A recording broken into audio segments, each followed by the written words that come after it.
Welcome to our new series, Your Life. Whose choice is it?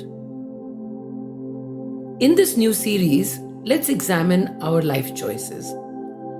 What helps us choose, how we choose, and the unconscious biases that might influence our choices. The consciousness of choice. For the first time in history, we humans have more choice in our lives than we've ever had before. Whether in our careers, or our finances, or our health, or friendships. It is a fact that consciously or not, we are always choosing, even those times when we say that we have no choice. No choice is a choice we make. Everything in our life is a reflection of the choices we've made. Having said that, it's important to remember that there are no good or bad choices, no right or wrong choices, even though it may seem like that at times. But I know that every choice is an opportunity to learn, to do it differently the next time. So think about the next choice you make and enjoy listening.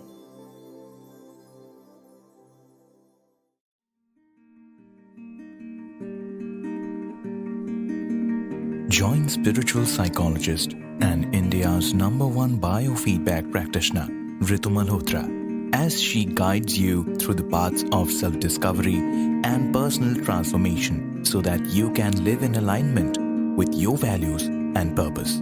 This podcast is brought to you by Ajna Center for Learning. To know more about Ajna and connecting with the host, check out the links given in show notes. You are listening to the Cellular Alchemist podcast, and here's your host, Ritu Malhotra.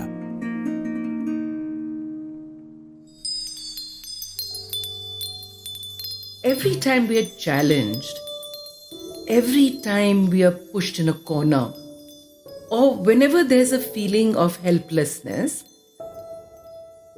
it's saying something. It says, find your power. Find your power within yourself. As a therapist, helping people find their power, facilitating their ability to help themselves, is my job description. There are times we all feel we have no control over our lives. I'm sure you felt the same as well. Let's see and learn from one of the clients that came into my office. Her name is Shelley. Shelley came in looking distraught. And she says she's terrified about her daughter's obesity. And every time she asks her to get help, she yells back and locks her out. Or let's look at Mira's example, who is dealing with an unethical working environment. She describes her boss as a depraved bully. But if she wants to keep her job, she just has to lump it. That's how she feels. Or then there's Malika, who looks and feels perpetually exhausted. She's sent to me by her physician because she's suffering from chronic fatigue. When I ask her why she's not taking better care of herself, she says she has no help at home. And who would look after the kids and husband if she focused on herself? She's nutritionally quite deficient, and I can see that. And according to me, she is an accident waiting to happen. All these three feel helpless to change their situations. In my work, I hear statements like these often. You'd say these statements are commonplace and not really alarming, but they are, because they are declarations of powerlessness. And that is an extremely debilitating condition. We can experience, all of us would feel the same in these situations. If we believe these as true, then they're like a pit. They can suck us deeper and deeper into the marsh of despair. But what's good to know is that they're really not true. Yes, they're not true. They are creations of a powerless frame of mind. This might sound like pontificating or not empathetic enough for me to imply that we should have power over everything in our lives. But it is true that all three of these people, Shelley, Meera, Malika, are being challenged to find their power in a disempowering situation. We all need to know this.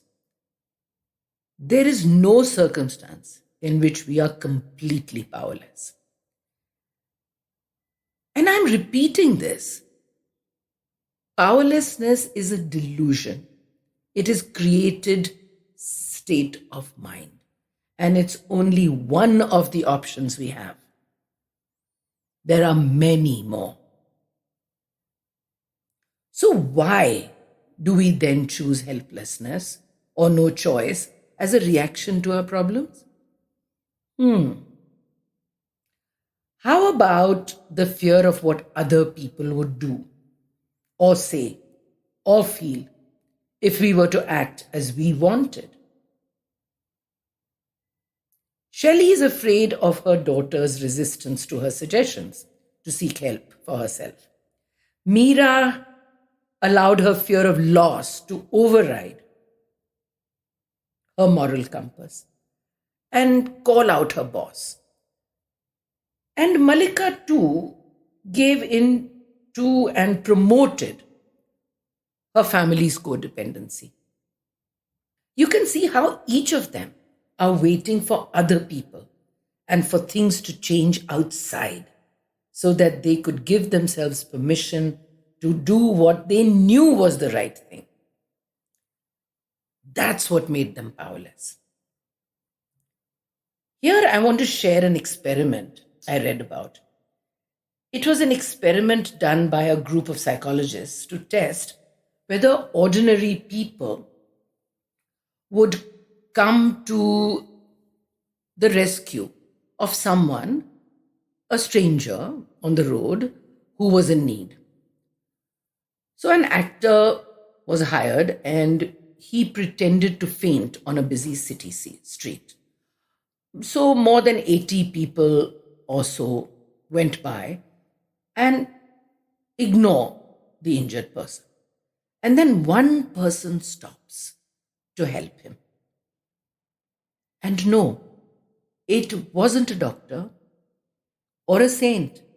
It was a beggar woman who kept screaming for someone to stop and help. And she didn't give up until this guy got the help that he needed. Now let's stop for a moment and compare her to Shelley, who doesn't take any action because she fears her child's anger would